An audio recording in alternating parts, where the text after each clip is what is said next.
E aí, minha galera, beleza? Tudo bem? Como é que tá vocês? Não deu certo? Tá de cabeça quente? Fica não. O Vitória deu uma respirada no campeonato, vai pegar o Santos, briga direta pela zona de rebaixamento. Mesmo assim, a vida do Vitória não tá boa, não. E a do Bahia? A gente toca pra frente, esquece-se o Bavi. Vamos falar? Só 2 minutinhos? Eu tô tranquilex. Não, meu amigo Givaldo? Meu problema é meus atletas que estão no departamento médico. Aí me preocupa, para o mais rápido possível tirar esses jogadores de lá.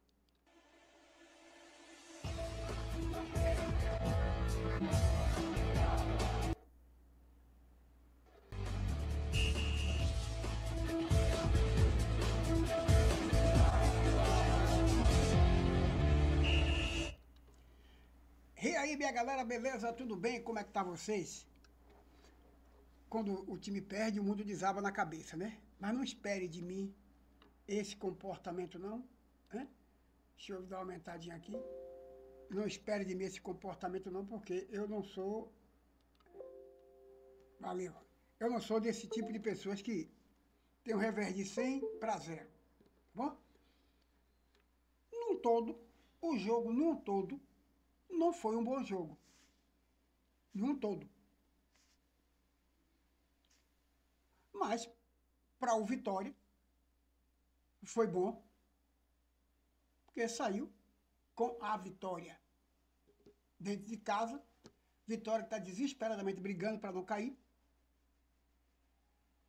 E essa derrota, se acontecesse no dia de ontem, aí o negócio se complicaria mais ainda do que já estava. Eu gostaria aqui de falar aquilo que eu já falo outras rodadas, outras gravações. Eu já falei do resultado, que para o Bahia está lá em cima, mas esse resultado foi muito importante para o Vitória. Mas eu sempre separo o resultado do desempenho. O desempenho do Bahia ontem foi um desempenho, na minha avaliação, fraco. O jogo em um todo, fraco. Valeu Vitória pela sua vitória, pelos 3 pontos. Mas eu gostaria de falar sobre o que eu já falei aqui em outras gravações. Eu não gosto quando o Rogério Ceni improvisa jogador tendo no banco, o da função. Eu já falei isso um monte de vezes. Eu não quero aqui estar dizendo que a derrota de ontem foi por conta de Rezende. Rezende deu uma falha, tanto como o Santiago Ares. Né? Cometeu falha assim, tanto quanto o Santiago Ares. Santiago Ares é um jogador de seleção, um jogador experiente. Numa bola daquela, perde o tempo e a velocidade da bola, a ponto dele errar a cabeçada e deixar bater na mão embaixo. É uma distância para um profissional ali, homem de seleção, meio difícil de se explicar isso. Então ali é o ponto falho, né? Porque eu estou dizendo, estou falando do lance. Não estou crucificando o atleta, eu estou falando do lance. Para mim ali, para um jogador maduro, experiente, jogador de seleção, é imperdoável nesse sentido. Nesse ponto de vista que eu estou falando aqui agora. Questão da falha de Rezende. Não estou querendo aqui crucificar também Rezende. Mas foi uma falha. Falha essa que chegou o resultado de 2-1. Mas eu vejo da seguinte forma: nós jogamos contra o Palmeiras, jogamos contra o Flamengo, dentro dessa mesma conjuntura, com mudança de uma peça que é acolá, e nós conseguimos um resultado positivo. As nossas peças se comportaram bem e saímos com resultado positivo. E que naquelas 2 oportunidades que eu acabei de citar, de Palmeiras e de Flamengo, eu vi muita gente falando que o Bahia perderia do Palmeiras, de 10 outros falavam a mesma coisa, do Flamengo a mesma coisa. E nós vencemos. Então eu tenho que ser coerente com as minhas palavras e não contradizer o que eu sempre digo. Não gosto quando o Rogério Ceni improvisou Rezende ali, naquela posição, quando ele tinha o jogador da função ali no banco. É diferente das outras improvisações que ele fez com Rezende, mas que não tinha Ramos Mingo, Canive não era bom colocar. Aí é outra história. Para você dizer assim, ele está criticando agora, mas quando botou lá, não. Estou dizendo que lá a gente não tinha peça. Tinha que utilizar ele e que já foi utilizado algumas vezes. Como também Rezende já foi utilizado algumas vezes do lado esquerdo. Mas quando eu vejo a peça no banco, eu vou dizer aquilo que eu sempre disse. Rogério Ceni começa a queimar determinados jogadores. Tá certo? Esse é meu ponto de vista. Eu já falei isso aqui e vou estar sempre repetindo. O improviso, quando você tem um jogador no banco, da função, você causa insatisfação para quem entrou do lado errado, que termina sendo responsável. A galera pode achar que hoje foi Rezende, responsável pela derrota. E a insatisfação do cara que está lá no banco. Está dizendo que o cara não presta, manda embora todo mundo. Esse é meu ponto de vista. Tá certo? Relacionado à escalação atual que o Bahia vem sendo escalado, vem sendo sacrificado sim, porque a falta de Luciano Juba é grande, traz um problema imenso. A falta do Ramos Mingo, tá certo? Não querendo desprezar Santiago Aras, mas Gilberto. Então, quando eu olho ali atrás, eu olho por esse caminho. Sem Luciano Juba, sem Santiago Mingo, mas que nós tivemos resultados bons, mesmo sem eles, quando estavam contundidos. É isso?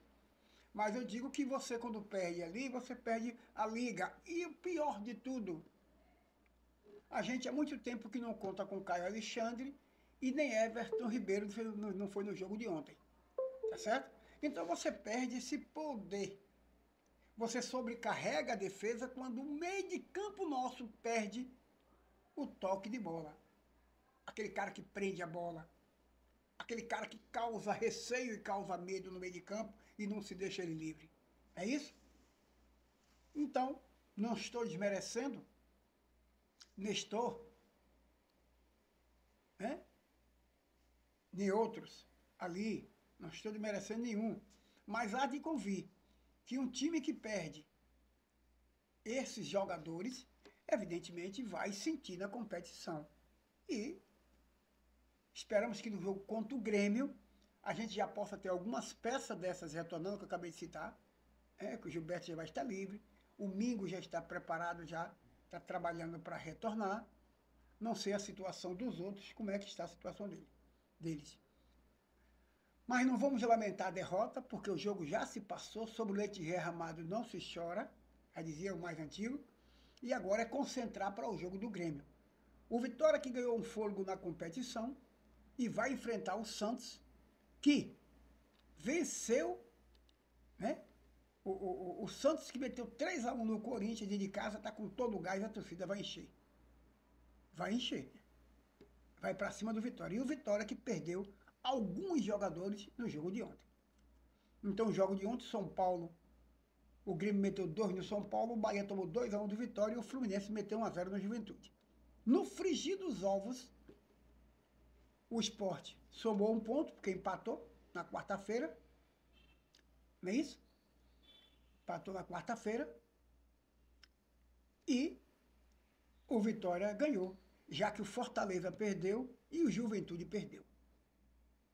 Então não tem que estar se lamentando, é esperar a próxima rodada. Rodada essa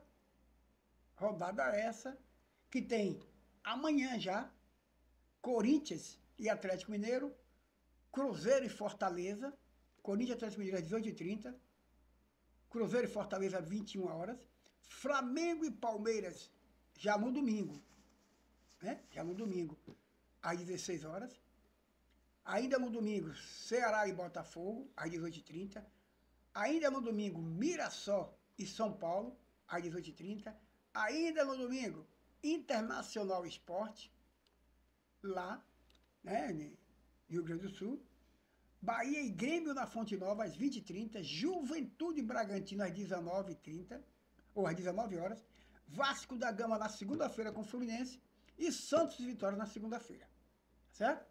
Depois desse jogo, o Bahia faz o jogo atrasado na quarta-feira, dia 22, enfrentando o Internacional, tá bom? Então aí, a situação de tabela não mexe muita coisa, depois do jogo de quarta-feira que a gente já falou. O Vitória agora com 28 pontos e o Santos com 31. Ambos se enfrentam. Mesmo que o Vitória ganhe do Santos, pode igualar no número de pontos, mas o Santos tem 8 vitórias. E o Vitória ganhando só fica com 7. E fica ali embaixo. Mas encosta em número de pontos em outros times que estão aí, né, brigando. O Vitória que é o primeiro da zona, que tem 28 pontos, o Santos tem 31, Internacional tem 32, Atlético Mineiro 33, Corinthians 33, aí o Ceará já vai para 35, Grêmio 36, Bragantino 36, e assim sucessivamente, Vasco da Gama 36, São Paulo 38, e o Fluminense é o sétimo colocado com 41. Veja que o sétimo colocado está com 41, o Bahia 43, que é o sexto, tá bom? Então assim, não tem que chorar sobre o derramado. Próximo jogo do Bahia é com o Grêmio. Vamos para cima do Grêmio, gramado novo, jogadores voltando do departamento médico, cair para cima e sair da Fonte Nova com o triunfo, é o que interessa. Todo dia tem que se matar um leão. Obrigado a todos e um ótimo início de semana. Hoje é sexta-feira.